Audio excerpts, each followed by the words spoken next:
அதே போல கன்னியாகுமரி மாவட்டத்துல சட்டம் பயிலுவதற்காக சட்டக்கல்லூரி கிடையாது. இங்க உள்ள ஏழை மாணவர்கள் சட்டம் படிக்கணும்னா நெல்லை மாவட்டம், மதுரை, திருச்சி தங்கி படிக்க வேண்டிய ஒரு சூழ்நிலை உருவாகுது. இந்த பட்ஜெட்ல கன்னியாகுமரி மாவட்டத்துக்கு வந்து ஒரு சட்டக்கல்லூரி அமைப்பதற்காக பட்ஜெட்ல நிதி ஒதுக்கி வந்தா நல்லா இருக்கும். அதே போல மருத்துவத்துறைன்னு சொல்லும்போது சென்னையில வந்துட்டு ஒரு பிரச்சனை நடந்தா அங்க உள்ள அமைச்சர்கள் ஆய்வு செய்யாங்க. ஆனால் கடைக்கோடி மாவட்டமான கன்னியாகுமரி மாவட்டத்தில் இருக்கக்கூடிய அரசு மருத்துவக் கல்லூரியா இருந்தாலும் சரி, சாதாரண சுகாதார நிலையமா இருந்தாலும் சரி, தரம் இல்லாம தான் இருக்கு.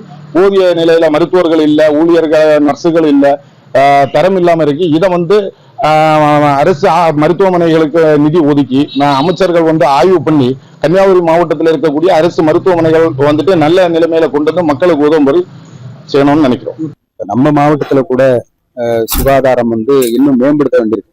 பல நிலையங்கள்ல வந்து ஆளுகள் கிடையாது, உரிய சம்பளம் இல்லை அப்படிங்கிற புகார்கள் இருக்கு.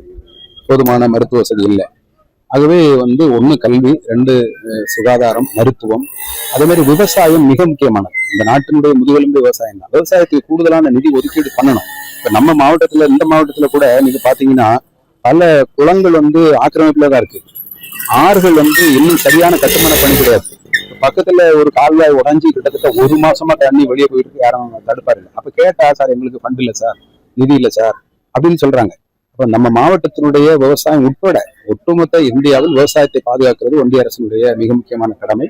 அது விவசாயத்திற்கு, கல்விக்கு, சுகாதாரம், மருத்துவம் போன்ற அடிப்படை தேவைகளுக்கு கூடுதலான நிதியை ஒதுக்கணும் அப்படிங்கிறது. வரக்கூடிய பட்ஜெட் தாக்கல் அன்னைக்கு வியாபாரிகள் மற்றும் வணிகர்களுக்கான கடன் வழங்குதல், அதாவது எம்எஸ்எம்இ அந்த மாதிரி லோனுக்கு அவங்களுக்கெல்லாம் ஒரு இது கொடுத்தா நல்லா இருக்கும். அதே மாதிரி ஏற்கனவே கடன் வாங்கினவங்க அவங்களுக்கான வட்டி விகிதம், அதாவது இன்ட்ரெஸ்ட், இந்த மாதிரி இதில் வந்து கொஞ்சம் குறைச்சா அது கூட நல்லா இருக்கும். இதெல்லாம் பட்ஜெட்ல கொண்டு வரணும் அது அப்படிங்கிறது எங்களோட விருப்பம். அது மாதிரி நீங்க பண்ணி தந்தீங்கன்னா அது கூட கொஞ்சம் நல்லா இருக்கும், உதவியா இருக்கும். கன்னியாகுமரி மாவட்டத்தில் நீர்நிலைகள் ஆதாரமாக உள்ளது. அதை சரி செய்யும்படி முதலமைச்சரோட கேட்டுக்கொள்கிறோம். இது நிலத்தடி நீர்களை வந்து சரி செய்ய காட்டிட்டு இந்த இதை நாங்கள் இந்த கோரிக்கையாக வைக்கிறோம். அப்புறம் அரசு பள்ளியில் வந்து டெவலப்மெண்ட்டாக கொஞ்சம் நல்லா கொண்டு வரணும்னு நாங்கள் எண்ணுறோம்.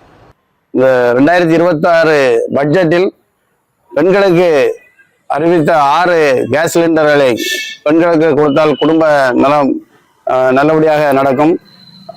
மற்றும் கன்னியாகுமரி மாவட்டத்தில் அதிகமான அரசு பள்ளிகள் உள்ளதால் மாணவர்களுடைய தரத்தை உயர்த்துவதற்கும் மாணவர்களுடைய வேலைவாய்ப்பை உருவாக்குவதற்கும் இங்கு சிறந்த தொழிற்சாலை ஒன்று நிறுவ வேண்டும் என்பது என்னுடைய நெடுநாளைய ஆசை.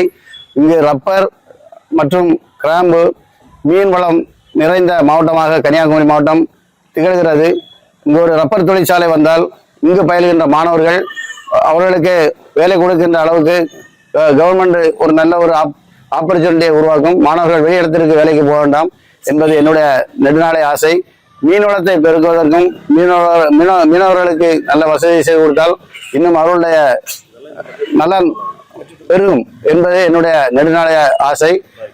மலைவாழ் மக்கள் நிறைந்திருக்கின்ற இடம் இருப்பதால் அந்த மக்களையும் ஊக்குவிக்கின்ற அளவுக்கு அந்த மலைவாழ் மக்களுக்கும் சேவை செய்து அவங்களுடைய தரத்தையும் தமிழக அரசு இந்த பட்ஜெட்டில் நல்லபடியாக செய்தால் இந்த கன்னியாகுமரி மாவட்டம் இன்னும் வளம் பெறும் என்பதில் எந்த ஐயப்பாடும் இல்லை.